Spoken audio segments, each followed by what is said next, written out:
ಪಟೇಲ್ ಅವರ ಪ್ರತಿಮೆಗೆ ಮಾಲಾರ್ಪಣೆ ಮಾಡಬೇಕು, ಗೌರವ ನಮನ ಸಲ್ಲಿಸಬೇಕು ಅಂತೇಳಿ ಈ ಸಂದರ್ಭದಲ್ಲಿ ವಿನಂತಿ ಮಾಡ್ತಾರೆ.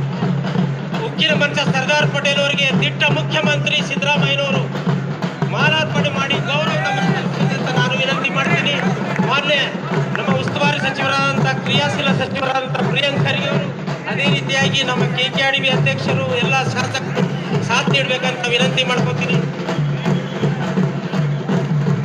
ಸರ್ದಾರ್ ಪಟೇಲ್ ಅವರಿಗೆ ಸರ್ದಾರ್ ಪಟೇಲ್ ಅವರಿಗೆ ಸರ್ದಾರ್ ಪಟೇಲ್ ಅವರಿಗೆ ಉಕ್ಕಿನ ಮಂಚ ಸರ್ದಾರ್ ಪಟೇಲ್ ಅವರಿಗೆ ಉಕ್ಕಿನ ಮಂಚ ಸರ್ದಾರ್ ಪಟೇಲ್ ಅವರಿಗೆ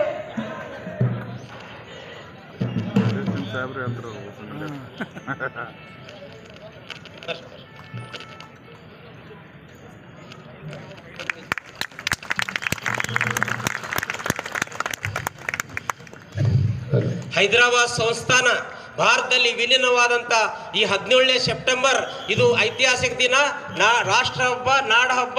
ಈ ಒಂದು ದಿನ ಐತಿಹಾಸಿಕ ದಿನದಂದು ಸನ್ಮಾನ್ಯ ಮುಖ್ಯಮಂತ್ರಿ, ಕ್ರಿಯಾಶೀಲ ಮುಖ್ಯಮಂತ್ರಿ, ಕಲ್ಯಾಣ ಕರ್ನಾಟಕ ಪ್ರದೇಶಕ್ಕೆ ಪ್ರತ್ಯೇಕ ಸಚಿವಾಲಯ ಕೊಟ್ಟ